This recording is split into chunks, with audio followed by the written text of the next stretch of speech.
ಇವತ್ತಿನ ವಿಡಿಯೋದಲ್ಲಿ ಗರ್ಗರಿಯಾಗಿ ತುಂಬ ರುಚಿಯಾಗಿರುವಂತಹ ಒಂದು ಚಿಕನ್ ಕಬಾಬ್ ರೆಸಿಪಿನ ಮಾಡ್ತಾ ಇದ್ದೀನಿ.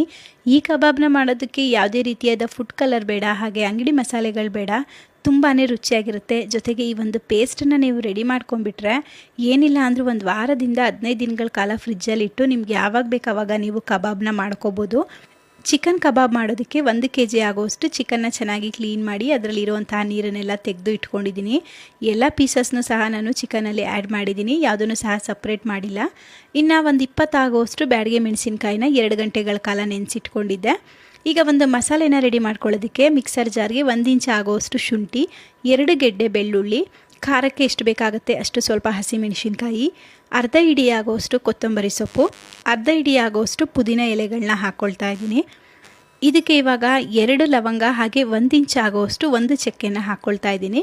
ಜಾಸ್ತಿ ಚಕ್ಕೆ ಲವಂಗನೂ ಸಹ ಸೇರಿಸೋದು ಬೇಡ. ಇದ್ರ ಜೊತೆಗೇ 1 ಸ್ಪೂನ್ ಆಗೋಷ್ಟು ಜೀರಿಗೆನೂ ಸಹ ಸೇರಿಸ್ಕೋಬೇಕು.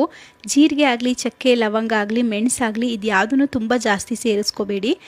ಅದಕ್ಕೆ ಎಷ್ಟು ಬೇಕಾಗುತ್ತೆ ಅಷ್ಟು ಮಾತ್ರ ಸೇರಿಸ್ಕೋಬೇಕು.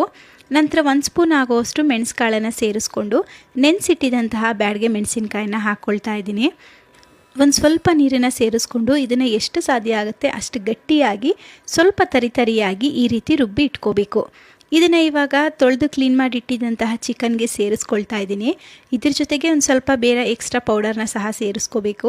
ನಾವು ಎಣ್ಣೆಗೆ ಹಾಕಿದಾಗ ಕಬಾಬ್ ಎಲ್ಲ ಮಸಾಲೆ ಬಿಡಬಾರ್ದಲ್ವ, ಅದಕ್ಕೋಸ್ಕರ ಒಂದು ಬೈಂಡಿಗಾಗಿ 2 ಸ್ಪೂನ್ ಆಗೋಷ್ಟು ಮೈದಾ ಹಿಟ್ಟನ್ನು ಹಾಕ್ಕೊಂಡಿದ್ದೀನಿ. ನಂತರ ಕಬಾಬ್ ಗರ್ಗರಿಯಾಗಿ ಚೆನ್ನಾಗಿ ಬರಬೇಕಲ್ವ, ಅದಕ್ಕೋಸ್ಕರ 2 ಸ್ಪೂನ್ ಆಗೋಷ್ಟು ಕಾರ್ನ್ಫ್ಲೋರನ್ನು ಹಾಕ್ಕೊಂಡಿದ್ದೀನಿ.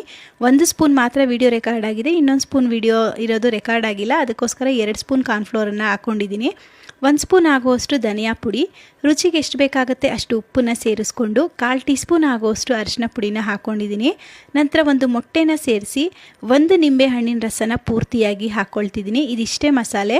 ಇದನ್ನೆಲ್ಲ ಸೇರಿಸ್ಕೊಂಡು ಚೆನ್ನಾಗಿ ಮಿಕ್ಸ್ ಮಾಡ್ಕೋಬೇಕು. ನಾವು ಹಾಕಿರುವಂತಹ ಮಸಾಲೆ ಎಲ್ಲ ಚಿಕನ್ ಪೀಸ್ಗೆ ಚೆನ್ನಾಗಿ ಅಂಟ್ಕೊಬೇಕು, ಆ ರೀತಿಯಾಗಿ ಮಿಕ್ಸ್ ಮಾಡ್ಕೊಳ್ತಾ ಇದ್ದೀನಿ. ಈ ಒಂದು ಮಸಾಲೆನ ನೀವು ರುಬ್ಕೊಂಡ್ಮೇಲೆ ಫ್ರಿಜ್ಜಲ್ಲಿ ಸ್ಟೋರ್ ಮಾಡ್ಕೊಳ್ಳೋದಾದರೆ 15 ದಿನ ಸ್ಟೋರ್ ಮಾಡ್ಕೋಬೋದು. ಇಲ್ಲ ಆವಾಗಲೇ ಮಾಡಿ ಆವಾಗಲೇ ಖಾಲಿ ಮಾಡ್ತೀನಿ ಅನ್ನೋರು ಆ ಕ್ಷಣಕ್ಕೆ ಎಷ್ಟು ಬೇಕಾಗುತ್ತೆ ಅಷ್ಟು ಮಾತ್ರ ಮಸಾಲೆನ ರುಬ್ಬಿ ಮಾಡ್ಕೋಬೇಕು.